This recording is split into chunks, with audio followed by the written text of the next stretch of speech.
Hello, Venus angels. Welcome back to another episode of Venus Cove, a show about all things astrology, spooky, the girly things. It's your favorite girl cave and your favorite Venus angel, August and Venus. And today I wanted to talk to you guys about what the hell is real anymore. What is even real in a digital world? This feels like it's becoming our new reality. And before you wonder like, oh great, another one of these technology haters and get off your phone snobs, well, no. I appreciate technology, very much so, and I happen to enjoy my phone very much, thank you. In fact, I enjoy social media from time to time, and so I will not sit here and tell you to delete all apps, delete all platforms, crap. I think that is a really disregarding thing to do, especially when many big jobs and careers these days can blossom using these apps. It's not a one-size-fits-all solution. But I've been craving some realness lately. I don't know, maybe it's Scorpio season. It definitely is Scorpio season, wanting some truth to come out. And in that same token, I'm a little bugged by the fact that we have become obsessed with the digital jobs that are eating our souls. You know, those jobs where a creative spark goes to die quietly between Google Drive folders. I work in a digital media crowd who can write a 10-page deck about authentic engagement but haven't felt anything authentic since 2017. There's the content strategist who spends their days scheduling feelings in advance. Let's be relatable on Wednesday. Or they're in a 6-hour Zoom call debating whether the word vibe fits the brand's tone. The social media manager trapped in Canva purgatory, posting quotes about self-care while quietly crying into an oat milk latte. Or they're carefully crafting captions for a company that sells, wait for it, printer ink. And then we've got the brand copywriter who must convince you that deodorant builds confidence and that buying shampoo is an act of feminism. And then the influencer marketing coordinator, forever emailing people who call themselves digital storytellers because they filmed a smoothie recipe in 4K. And my personal favorite, the community manager, typing cheerful replies to spam bots that are named Sexy Girl 1999.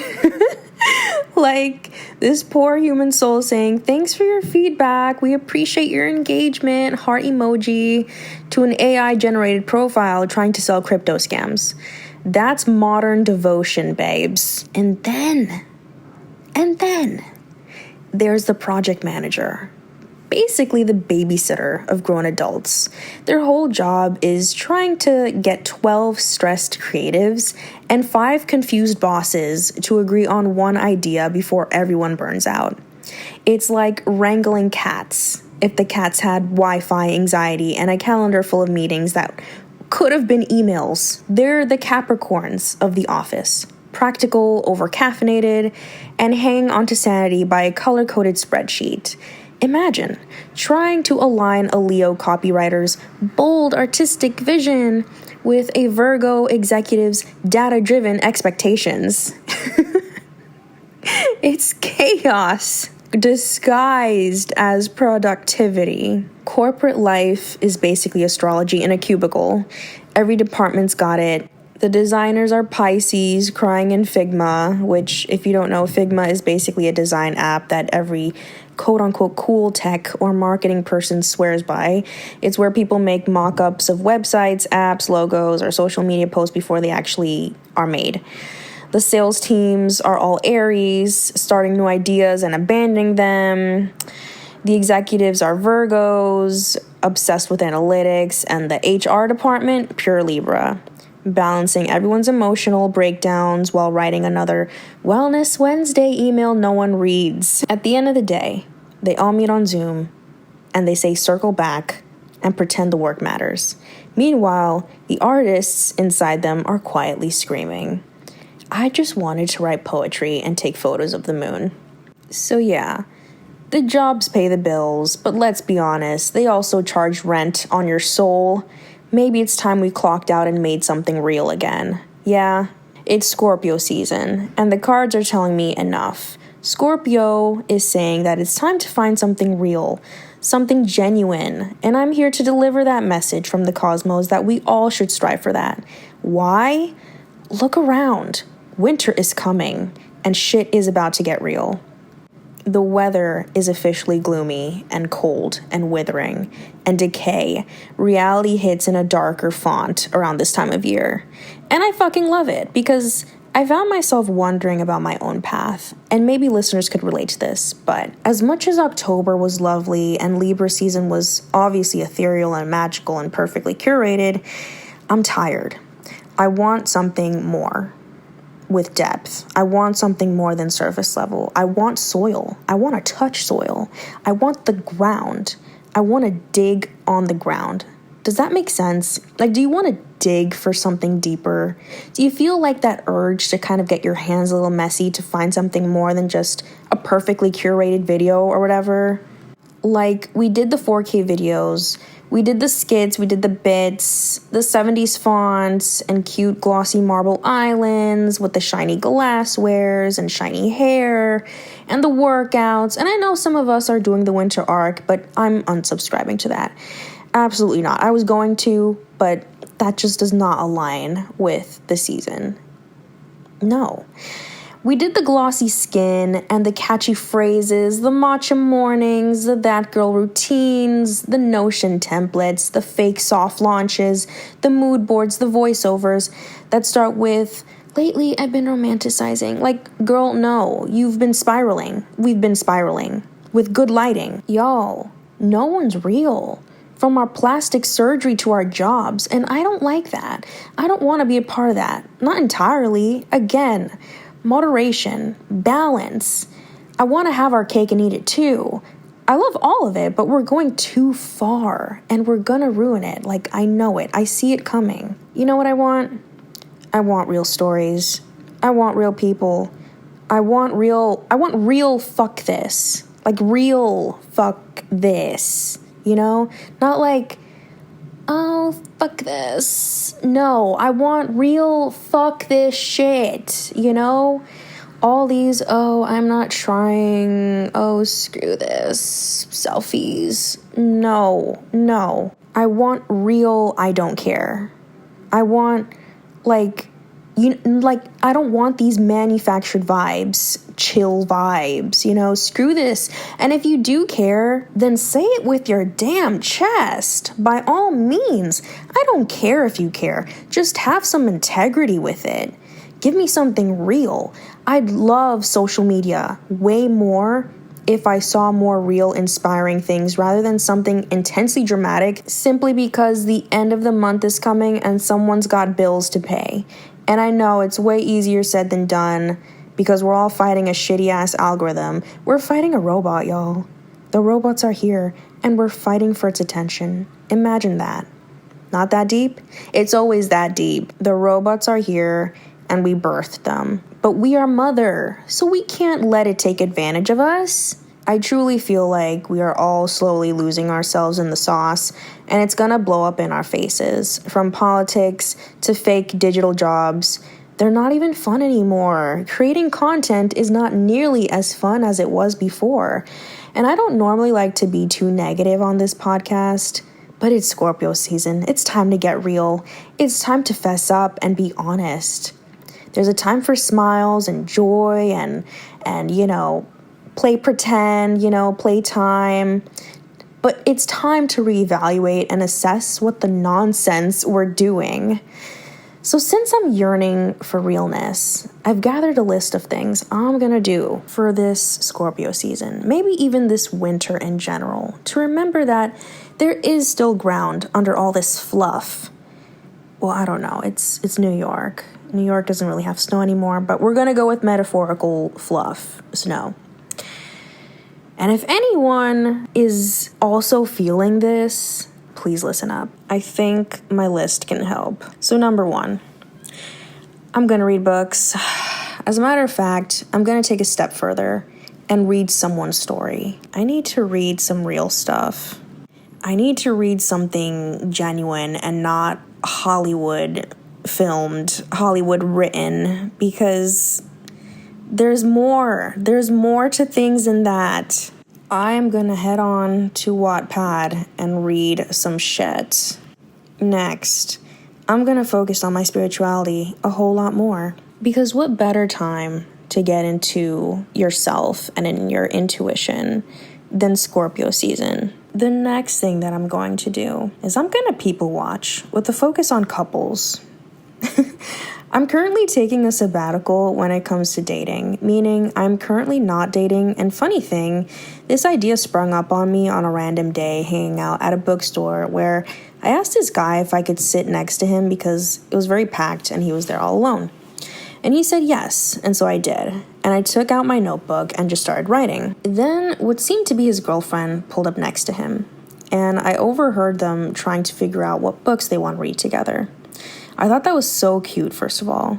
But then I noticed that the girl was really digging and searching on her phone and giving out more suggestions in the 10 minutes they were sitting together. The guy didn't suggest a thing, though, besides the things that he found in front of him. I also noticed her vocal tone and pace being more vigilant. Is that a good word? Well, she was just like more on it, you know? And the guy didn't seem interested, nor did he look up from his phone to like meet eyes with her. He was just scrolling through his phone. He looked a bit more relaxed. So I found that interesting, the whole dynamic and the body language of all that. And I didn't like that for her. But I don't know, maybe he was just tired. She didn't look tired. Anyway, so I was wondering why, you know? But that is all the context I knew of them, and then they left. So with that one moment, I decided I want to people watch because it was pretty interesting, you know? There were a few more characters I noticed in the bookstore that caught my eye, but since this one was right in front of me and like we were all really hunched in together, it was a really small table.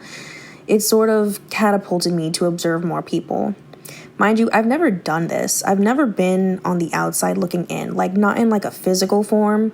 Online, sure, but not like seeing humans in their natural habitats, uncurated. So that's why I want to, because it's real. No filter, no skit, no pranks, no cameras. It's just real. And hey, maybe it'll teach me more about couple dynamics or friendship dynamics, first date jitters, you know? The key, and this is what I didn't know, is finding a good seat. Yeah. I was quite literally in the center of the bookstore, but like to the back, observing everyone, which was a great view. Another thing, and this one might come as a shock, especially me as a Libra, but another thing I'm gonna be letting go of is the beauty industry in order to find some realness. And I know this is kind of a weird, touchy subject to say, but let me explain my reason why. I never knew how much emphasis was put in your beauty and looks on hetero-cis women, like beyond like normal expectations, especially now. And everyone wants to look nice, of course. I want to look nice. Everyone wants to look, decent and appropriate, or like, they want to feel their best, whatever that means to you.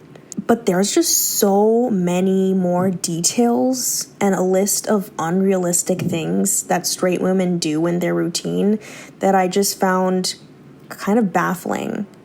Like, we can go down a whole rabbit hole with that, but I won't be doing that in this episode. The point is, I'm unsubscribing to beauty, fashion, skincare, hair care that is just unrealistic and unnecessary for my life. And that's simply because in Libra season, I kind of got a good sneak peek of what's a healthy routine for me already and what works and what's sustainable to keep in my routine in my life. So I don't really need to see any more like skincare routines or fashion. Like, I got a big amount of absorption from that. And I just don't need that in my For You page anymore. Have I found my look yet? No. And you know what I realized? The internet tends to make fashion, aesthetics to be like one sort of thing only. It's so categorized that if you decide to switch things up and show it on like your TikTok or Instagram, especially Instagram, it'll look like you're messy. It'll look like you don't know what you're doing. And honestly, I think this all started with Sabrina Carpenter when she started putting out like her type of aesthetic, very 50s, sweet candy, pastel colors kind of vibe. And I loved it. I don't regret it. I absolutely love her marketing team for that. That really showed and popped out who she was. It's very shiny. It's very new. It's very also retro, and it's like nice nostalgia. But I think everyone else kind of gravitated to that. And if we don't like show up with a certain look all the time, like if we want to be goth, like let's say there's like a goth person, right, that you follow. If you randomly see them switch up to something like, I don't know, what's something totally random? They wear pink one day and like normal makeup and maybe no piercings anymore. That will be like such a shock to everyone that they're like, oh my God, you're fake. You're not who you said you were. Like, you know, you suck. But that's not necessarily true. It's just that not every human is just one-dimensional and only likes one sort of style, and that doesn't make them messy. That makes them a whole person. And that's something I didn't realize or couldn't really comprehend for the past 5 years. Like, I came to realize, oh, I'm not as goth as I thought I was, or I'm not as like Tim Burton-y as I thought I was. Or I'm not as boho as I thought I was, and that's okay. It's just a certain mood, and you don't have to stick with it forever, you know? Like, I'm not 70s all the time. I'm not 60s all the time. I'm not 80s all the time. I'm not baby doll all the time. I'm not... what else? I'm not dark academia all the time. I'm not... Like, there's just so much. There's just so much, and I'm done. And I think what helps get out of that is if you kind of stop putting yourself in spaces of just figuring out, like, what your aesthetic is and stuff. I think that's why I really love podcasting. And I know this one is going to be kind of messy and all over the place. I know. Things are coming undone. You know, it's Scorpio season. It's becoming undone season. I know this episode is kind of chaotic, but if you're still around up until this point, I appreciate you, and you're really cool for that. And not every episode is going to be this chaotic, I promise you. This episode is definitely a rant of I'm tired of the fakeness, and I just want to find the realness of things. And just going back to my point of that, I'm unsubscribing to fashion. I'm unsubscribing to clothing, beauty content, beauty products, hair, workouts. Like, it's not a time to work out. I mean, you can work out whenever you want. Like, I'm not gonna say that. You should move your body all the time. For me, I always think, like, the summer is, like, a fun time to work out and, like, move around a lot because it's the sun, you know, you get to play around and have fun and slip and slide. Yeah, I'm not gonna say that. You can work out whenever you want. It's the fact that we already, like, as if life weren't hard enough, we came up with another idea of making this weird thing called a winter arc, where you have to push through your body goals and, like, your routine stuff too when, like, the winter's coming and it's a time to slow down. Like, nature-wise, things slow down, things decay. And that just pissed me off. To each his own poison, but I am just unsubscribing to that, and I will do my daily walks. That's as much as movement as I'll do, and maybe some yoga. This past full moon in Taurus was very eye-opening to me because Taurus, as an earth sign, it's all about realizing that you are enough and gathering the parts of you that's been buried, the forgotten parts, you know? It sheds light to those parts of ourselves, not to make them shine, but first to make us see that these parts are beautiful and they're enough, and that you don't need so much either. That you don't need to keep buying other things, that you don't need to keep looking outside of yourself, but rather brings about this old saying that abundance is never something that needs to be chased, but it's a truth that we return to. And I really think that's what's been calling me back these days, these past few weeks. It's just been chaos upon chaos until I'm just like, all right, you got me. You got me, Scorpio. You pinched me. I am here. But I truly think it's gonna be okay. I really feel like things will get better, and I do feel a whole lot more chill and like I'm being reborn through this letting go, you know? And maybe that's what Scorpio season is telling you, to let go. I feel like you can fight and argue and push back other signs, but Scorpio, for some reason, yeah, there's no arguing with her. But this was great. This was a great episode. I mean, it was a very chaotic one, for sure. And you're welcome to be chaotic down in the comments section. You're welcome to share whatever you feel has been chaotic in your life, if you feel so, please. Or you're welcome to share what has helped, what feels more grounding for you. But that is all I have for you today, angels. Thank you so much for listening. It was a chaotic one. And just some further announcements too. I actually ended up making a Medium, which is like a writing platform, and I ended up posting a little story, a 2-minute read about the Taurus full moon. So if you're interested in that, I'm going to be writing a little bit more on there, and I'll put the link below on this video. I think I'm going to base it mostly on full moons and new moons for now, and I like to write a little bit more poetic and spooky. So especially that Scorpio season, I definitely got into it.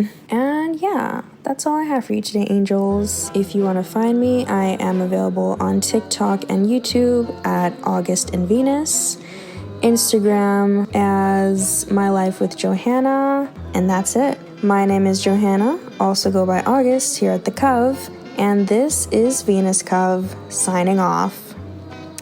Until next time, Venus angels.